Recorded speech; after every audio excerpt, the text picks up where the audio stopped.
Hi there, Andrew Weiler here.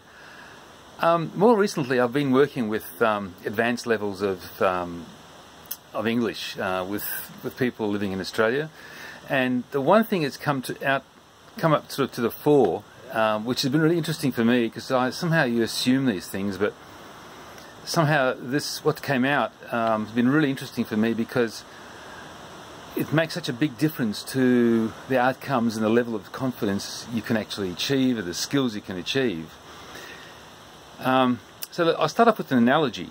Just imagine learning to play basketball, and your aim being to get onto the team and play competitive basketball and then work your way up the ladder or the levels, whatever. So you start playing basketball at home, you shoot some baskets, you maybe play with some mates, and then eventually you decide, okay, I'm good enough to join a team, and then you start playing on the team. Well, as I'm sure all of you understand, that the only way you're going to get to the highest levels, or move up the grades, is if you play basketball, if you're actually playing on the team. There's no point, there's little point, let's say, working at home and thinking by working at home you're going to get to the high levels. It's just not really possible, is it? And somehow language learners, and the ones I've worked with, a lot of them, somehow assume, possibly unconsciously, that you can get to the high levels without actually playing on the court, and I mean playing in the teams. And in language, the similar thing you could say, the comparable thing would be actually using English in real life. So using English in real life, or the language you're learning if you're talking about another language, is playing on the court, playing in the teams. So a lot of people think that, well, all I need to do is just learn the language and practice it here and practice it there and use it occasionally, and I can improve my English. It's not really possible. You can imagine with basketball how many games a player has to play before they can actually move up the grades. It's a lot of games, and a lot of work. And they enjoy what they're doing, but I'm just saying, they have to be on the court. Without being on the court and playing the games, there's no way known you're actually going to get up to the high levels. So that's what I want to say, is that if you're struggling with your levels of confidence or with your English, and you're not getting to the levels that you feel you want to or you need to, just have a think about, are you actually using English enough? And I'll go further than that. It's not just about using it, it's about using it in all situations. So, with your first language, as we all grow up, we exposed to schools, to friends, to shopping, to hospitals, to you name it. We're just exposed all over the place to all kinds of language and vocabulary and situations. So, for example, limit your use in English to talking, for example, in a formal situation with some people, and expect that, for example, you go into a hospital and you're going to feel confident talking to the doctor about your conditions, or condition. Sorry, might not have multiple conditions, you just might only have one. It's not really feasible. Or walking into a strange situation and starting a cocktail party and talking with friends, talking with people there.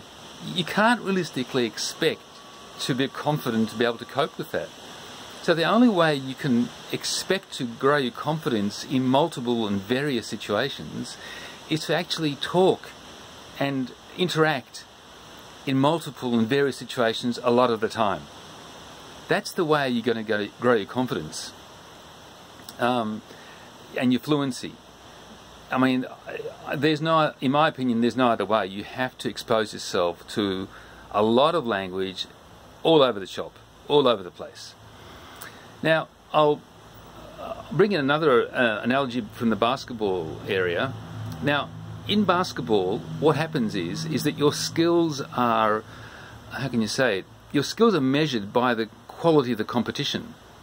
And so you get to know through competing what your skills are like. So if you keep getting the ball taken off you, or you keep missing the baskets, or you keep losing the ball and you're throwing it the wrong way, you can see, and your mates will tell you on the team, what are you doing?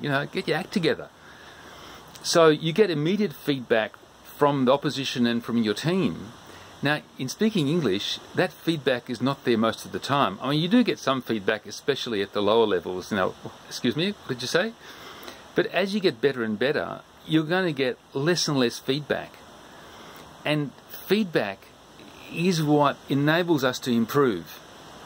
So the fluency will come with exposure, but to improve the quality of your English, let's say, in, for example, your accuracy and the quality of your pronunciation, to get it more and more native-like, you need to get some feedback.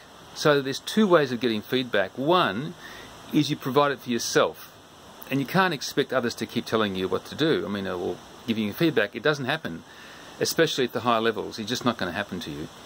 So you have to become more and more perceptive so you can provide yourself more and more feedback. And so what I say here to a lot of people is the quality of your listening determines the quality of your speaking. And why I say that is because your listening is what gives you the feedback. So if you can improve your listening, you can improve your speaking. The other way that can help you is to get some external inputs, feedback from somebody else who's qualified and competent, not to correct you, but to give you some feedback. And that's the second way of doing it. Now, some people manage to do it just by themselves, and there aren't a lot of people like that, but there are people like that. So, you know, it's a possibility.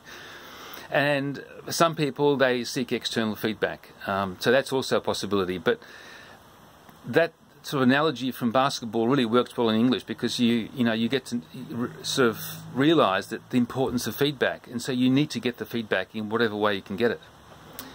So I hope that's been of use to you, to help you sort of reorient yourself maybe, or to get yourself sort of some more focus of what you need to do to drive your language to the next level. Okay, till next time, bye for now.